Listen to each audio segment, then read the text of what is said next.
Di sini muntah-muntah, bangun di mobil, ini muntah, lihat di depan saya gereja, tulisannya besar, GBI Keluarga Allah Blessing di Surabaya.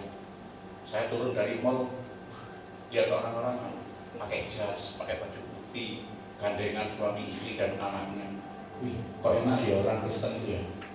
Minggu-minggu dia ke gereja, sudah seger-seger, dan aku hari ini mabuk. Enak ya orang Kristen. Itu kerinduan saya. Tapi saya nggak mau masuk Kristen waktu itu. Dipilih. Lihat orang aja sudah itu tandanya orang Kristen. Tahu nggak? Tahu. Ya, kita disebut orang Kristen kenapa? Kita menjadi pengikut Kristus imam. Contoh teladan masih dikasih apa? Predikat kita ini anak raja, imamat yang rajani. Keren apa enggak? Enggak ada yang suka jamu. Jamu itu jangan dilihat jamu prasenjol atau apa, bukan. Jamu itu jaga mulut. Katakan kiri kanan, jaga mulut. Apa? Jaga mulut. Dan satu lagi apa? Jahat. Jahat itu apa? Jaga hati. Karena firman dengan di mulut, dengan di perkatakan firman terus. Jangan berdosa. Merokok dapat merusak baik. Coba baik Allah dirusak. Rusak apa enggak? Pak, gimana caranya enggak berdosa merokok? Gampang. Rokok tulisannya apa? Dapat membunuh. Coba, merokok dapat membunuhmu. Kalau orang mati bunuh diri bisa masuk surga apa enggak? Pak, kalau itu enggak boleh merokok. Kalau menurut saya sih Alkitab mengatakan nggak boleh merokok. Tapi kalau Anda maksa merokok boleh, saya kasih saran. Kan saya belum merokok, nyapu, ganja semua. Gimana caranya Pak? Pelan. Genap seminggu innalillahi wa inna ilaihi raji'un mempercepat kedatangan Tuhan Yesus kali kedua. Kok gitu mau doanya dijawab, masih merokok, keluar kata-kata kotor. Iya Pak ya? Kita ini dipilih semua, dipilih punya otoritas. Makanya kalau kita bangkrut, kita cari Tuhan, kita bersihkan ini dulu. Tumpah hitam. Itu keren. Biar pengalaman pribadi dengan Tuhan. Kita ini umat kepunyaan Allah sendiri. Kalau kita umat kepunyaan Allah sendiri, tahu koran. Bahasa ini tahu. Kotoran rakyat, namanya kotoran rakyat itu kotoran itu bisa dilihat apa enggak? Dibuang kotoran rakyat. Karena apa? Saya kecewa. Umur 8 bulan saya dibuang oleh orang tua saya. Ibu saya namanya Juaria Lubis, orang Pemantang Siantar. Bapak saya namanya Muhammad Legimin, dibuang. Saya diambil ibu angkat. Ibu angkat ini orang kaya di Malang. Orang gak punya anak satu-satunya saya anak pungut, anak angkat. Tapi saya gak pernah dipeluk, gak pernah disayang. Mereka cuma berdua tengkar terus, bapak ibu tengkar terus. Begitu mereka tengkar terus, saya hidup dalam lingkungan yang keras. Saya sering dipukuli. Akhirnya saya minggat. Kelas 5 SD sudah minggat. Kelas 5 SD itu saya sudah gak naik 2 tahun. SD gak naik 2 tahun. SMP gak naik 2 tahun. SD saya sudah nakal, sudah merokok, sudah ngerti perempuan, sudah tidur dengan pelacur. Saya hidup di jalanan, nakal, becek. Jadi pembalap jalanan, menghalalkan segala cara untuk cari uang. Pinter taruhan balapan. Tahun 81 saya sudah balapan, ini juara 3. 87 saya juara motocross Asia. Pinter balap. Saya punya anak buah banyak. Saya latih jambreng, ngerampok bank. Saya ngerampok pakai hura-hura. Jadi pembalap menangan, tersohor, gandrungin banyak wanita.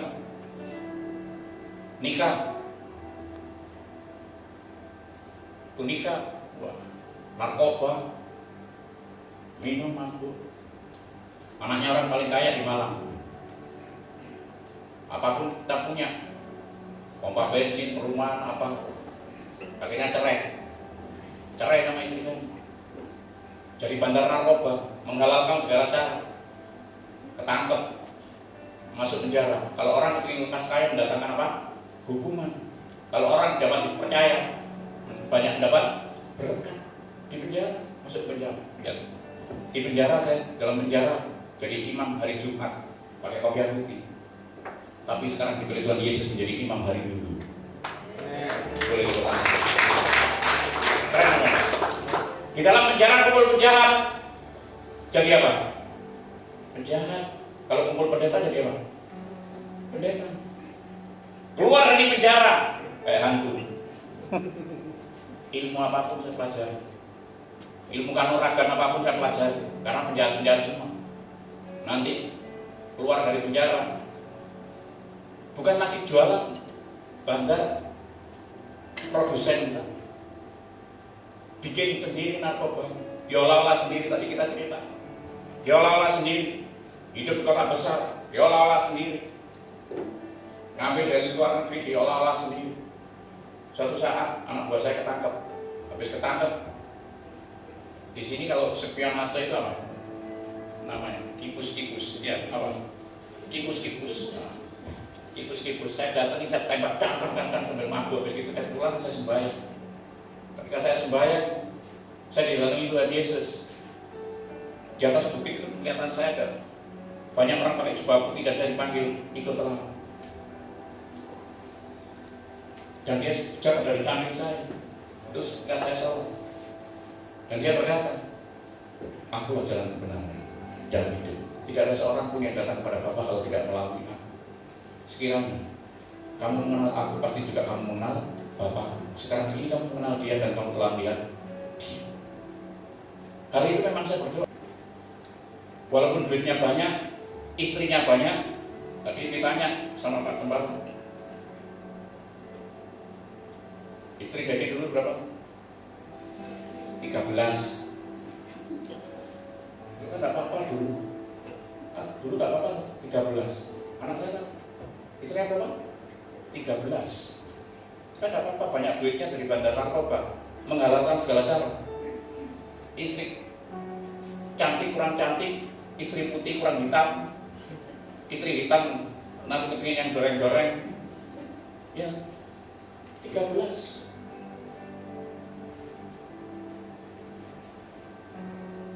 Ya Allah, capek jadi penjahat. Lihat, walaupun istri banyak, uang banyak, aku nggak bisa apa-apa. Masa kau ciptakan jadi anak neraka? Lihat, aku bunuh orang lagi, ntar lagi aku masuk penjara. Aku capek, masuk penjara capek. Kamu itu ada ya Allah. Kalau ada bentukmu itu kalau kayak apa? Seperti apa? Kalau batu tak sebab batu, kalau uang tak sebab uang, kalau binatang tak sebab binatang, kalau pohon tak sebab pohon. Dia menampakkan diri. Akulah jalan kebenaran dan hidup. Amin. Boleh tepuk tangan. Mau ke gereja, astagfirullahaladzim. Orang bejat, orang nakal, kalau orang mabuk ketemu perempuan cantik ini bingung. Mau kemana gitu? Mau gereja, astagfirullah. Gak biar. Saya duduk di ruangan saya. Saya buka rumah makan, tapi di belakang rumah makan itu kami bikin narkoba. Rumah makan itu cuma kamuflase saja. Saya lihat perempuan itu cantik banget. Tiba-tiba di belakang tembok saya ada suara yang lembut. Tanyain, apa artinya kamu ketemu aku semalam sama dia? Wih, tembokku bisa ngomong. Aku nyabunya tadi malam, onnya sekarang. Minatnya tadi malam, onnya sekarang. Saya ngambil koran 1, 2, 3, 4, 5, 6, 7, 8. Enggak, saya baca koran 1, 2, 3. Enggak, suara yang sama. Tanyain, apa artinya kamu ketemu aku semalam sama perempuan gitu? Kekristenan yang saya terus merah tadi apa? Saya datang. Cing, boleh saya duduk di sini sebentar saya tanya? Ya, boleh. Cing, kalau orang didatangi Tuhan Yesus itu artinya apa? Siapa Pak yang didatangi Tuhan Yesus? Saya Kristen mulai kecil belum pernah didatangi Tuhan Yesus. Kalau Bapak didatangi Tuhan Yesus, Bapak itu dipanggil secara khusus oleh Tuhan Yesus. Bapak mau ikut saya ke gereja. Hari Jumat saya ada ke gereja. Boleh nggak kalau ke gereja ada orang seperti ini? Nah, itu ketawa. Itu yang dua ketawa. Kita harus bertobat. Jangan lihat orang Kristen, jangan lihat ini wajahnya, casingnya kayak Nokia jadul rusak 310. Tapi mesinnya ini Android. Hatinya, Tuhan lihat hati, tidak lihat casing. Kalau ke gereja dalam seperti ini, peluk rangkul, seperti perempuan itu. Saya dipeluk dirangkul sama perempuan itu. Dipeluk dirangkul. Shalom, shalom, shalom. Shalom, shalom. Shalom itu apa? Hati saya yang panas. Saya punya orang tua saya mau saya bunuh. Tapi hari ini kalau saya ketemu orang tua saya cuci kakinya. Saya mau bersujud. Saya mengucap syukur karena melalui saya dibuang. Sekarang saya jadi hamba Tuhan. Amin. Tidak ada dendam. Dipeluk. Shalom itu apa? Shalom itu artinya damai sejahtera. Damai sejahtera hanya ada di dalam Yesus Kristus, Pak. Ayo Pak, silakan masuk. Saya disuruh masuk. Cek ini masih ngomong-ngomong di depan. Saya masuk langsung duduk dengan pendeta. Langsung di sampingnya pendeta. Kalau orang mau bertobat, duduknya di depan. Seperti ini. Duduk di depan lah. Begitu masuk, saya ada puji. Begitu masuk, ada puji-puji.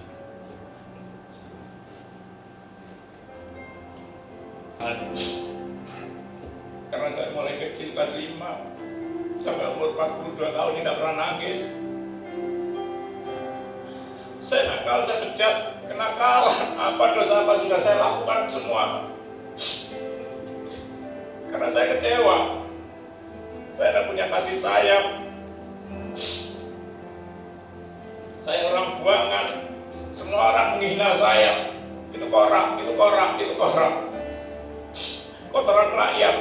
Saya dendam sama orang tua saya, mau saya cari, saya bunuh. Tapi malam hari itu, ketika saya bisa ngomong, manggil Bapak, saya nyanyi Bapak, aku mau hatiku kau ubahkan seperti itu. Ubah hatiku, aku gak mau merokok, aku gak mau berzina, aku gak mau nakal, capek, aku ingin bertobat. Sebentar lagi aku masuk penjara, aku udah mau. Saya air mata saya nggak bisa dipendam.